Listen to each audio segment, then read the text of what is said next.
22 अप्रैल 2025 भारत की सरहद पर फिर बहा निर्दोषों का खून। पहलगाम में हुए आतंकी हमले में 26 हिंदू पर्यटकों की निर्मम हत्या ने पूरे देश को झकझोर कर रख दिया। भारत ने हमले का दोष पाकिस्तान समर्थित आतंकी संगठन पर मढ़ा है। इस बार भारत ने जवाब सिर्फ बंदूक से नहीं बल्कि इंटरनेट के हथियार से भी दिया है। एक डिजिटल स्ट्राइक यानी सूचना के क्षेत्र में जवाबी हमला। भारत सरकार ने 16 से अधिक पाकिस्तानी यूट्यूब चैनलों पर वेबसाइटों को भारत में बैन कर दिया है। भारत सरकार ने 16 से अधिक पाकिस्तानी यूट्यूब चैनलों और वेबसाइटों को भारत में बैन कर दिया है। हम आपको बताएंगे कि कौन से ऐसे चैनल है जिसे भारत सरकार द्वारा बैन किया गया है। पहले नंबर पर है ARY न्यूज, जिसका 5.5 मिलियन सब्सक्राइबर है। Geo news 5 million subscriber, Samaa TV 4.2 million subscriber, Dawn news 3.8 million subscriber, Urdu 0.8 million subscriber, Imran Niaz Khan 4.89 million subscriber, Mansoor Ali Khan 5,70,000 subscriber. इसके अलावा और भी पाकिस्तानी यूट्यूब चैनल है जिसे सरकार द्वारा बैन कर दिया गया है, लेकिन इन न्यूज चैनलों का कंट्रोल पाकिस्तानी आर्मी के चीफ का है। आर्मी चीफ ही डिसाइड करते हैं कि इन चैनलों को क्या दिखाना चाहिए। इन चैनलों पर आरोप है कि ये भारत विरोधी, भ्रामक और सांप्रदायिक तनाव फैलाने वाली सामग्री चला रहे थे। इनका उद्देश्य था भारत की जनता में भ्रम पैदा करना और आतंकवाद को वैचारिक समर्थन देना। पिछले कुछ महीनों से भारत की खुफिया एजेंसियां इन चैनलों पर नजर रख रही थी।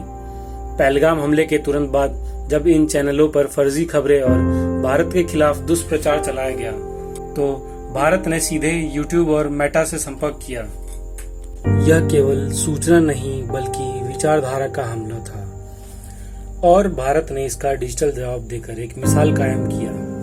पाकिस्तान सरकार ने आरोपों को सिरे से खारिज किया है और इसे भारत की सेंसरशिप बताया गया है।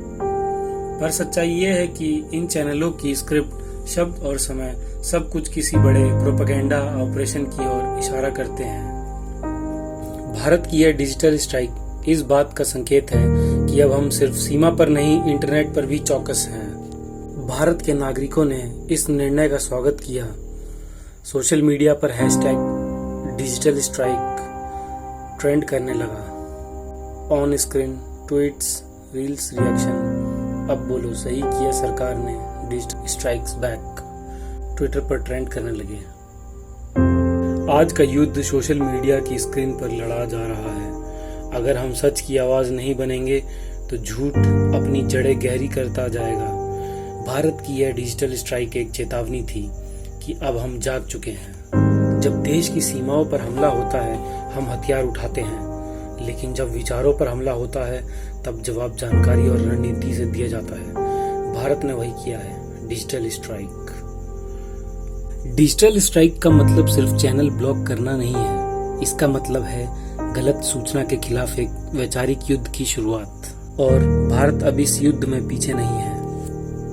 भारत की यह कार्रवाई केवल एक जवाब नहीं थी, यह एक चेतावनी थी।